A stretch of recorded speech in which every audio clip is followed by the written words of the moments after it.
안녕하십니까. 세상 읽어주는 남자 이상훈입니다. 오늘은 반도체 분야에서 이 가행 투자의 가능성이 커지고 있다는 주제로 한 말씀 드리겠습니다. 지금의 파운드리 시장을 보면 증설이 곧 경쟁에서 이기기 위한 편도 티켓인 것처럼 보이는 시기입니다. 너도나도 증설에 여념이 없습니다. 이 당장 TSMC는 자국인 대만을 비롯해서 미국, 일본, 중국에 팹을 새로 만들거나 증설하기로 했습니다. 또 독일 등 유럽에 공장을 짓는 것도 사실상 확정하고 부지 조율에 들어간 상태입니다. 이 삼성도 한국과 미국에, 인텔은 미국과 유럽, 말레이시아에, 글로벌 파운드리는 싱가포르에 팹을 짓고 있습니다. 중국도 SMIC 같은 경우 자국에서 확장에 여념이 없습니다. 사실 이해가 안 가는 것도 아닌데요. 이 완제품을 팔고 싶어도 안에 칩이 없어서 완제품을 못 파는 시대가 돼버렸습니다. 그러다 보니 기업들이 이전보다 더 가감하게 팹을 확장하는 결정을 내리고 있습니다. 하지만 일각에서는 이런 흐름을 불안하게 보고 있습니다. 최근 니케이도 관련 소식을 전했는데요. 이 반도체 산업단체 세미는 내년인 2022년 말까지 30개 가까운 신규 팹이 착공될 것으로 추정했습니다. 그러면서 통상 반도체는 1, 2년 확장기에 이어서 1, 2년 미온적인 성장이나 하락이 이어지는 역사적 순환 흐름이 있는데, 최근에는 지난해인 2020년부터 2021년, 2022년 등 3년 연속 급격한 성장이 이뤄지고 있다고 밝혔습니다. 이런 현상은 드물다는 것입니다. 여기에는 전례 없는 칩 부족 사태 속에 반도체 업체들이 용량 확대에 대한 자신감을 가진 것이 큰 영향을 줬을 것입니다. 특히 미국, 유럽, 일본 등 각국 정부가 자국 내에서 칩을 생산을 늘리기 위해서 보조금을 가감하게 뿌리고 있습니다. 대만 TSMC로의 지나친 의존을 막고 자국 기업에 칩을 우선 공급하겠다는 명분에 따른 것입니다. 이 사실 반도체 분야에서 정부 사이드에서 쏟아지는 자금이란 것은 이례적인 것입니다.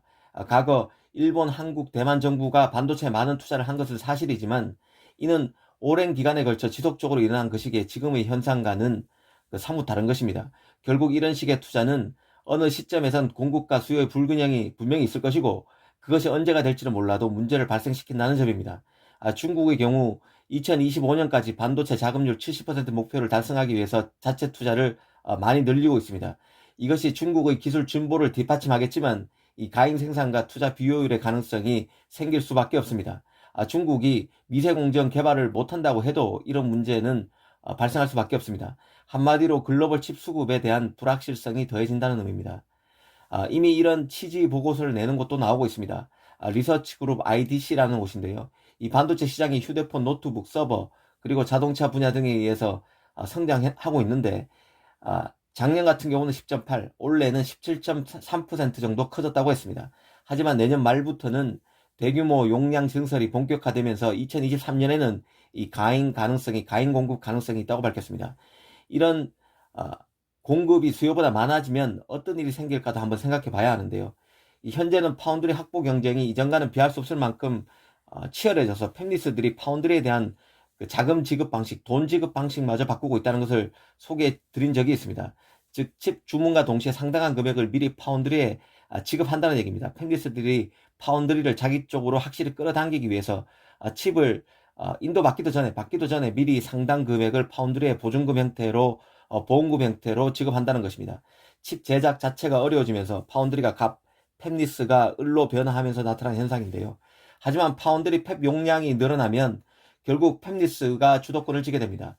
기술력이 엇비슷하다면 수주 가격이 더 저렴한 라인을, 파운드리를 선호하게 될 것입니다.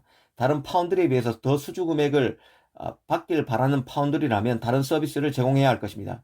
이 때문에 TSMC, 삼성 등 인류 파운드리들은 경쟁사를 따돌리기 위해서 기술력 개선에 더 힘을 쏟고 고부가 가치 칩을 만들기 위한 라인 증설에 더 속도를 내는 것일 것입니다.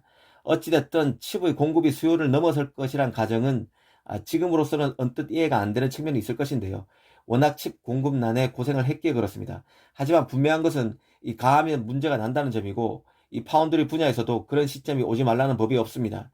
인텔, 삼성, TSMC 등 파운드리들이 너도나도 첨단 팹 증설에 나서는 시기에 한 번쯤은 생각해 봐야 하는 주제 같습니다. 감사합니다.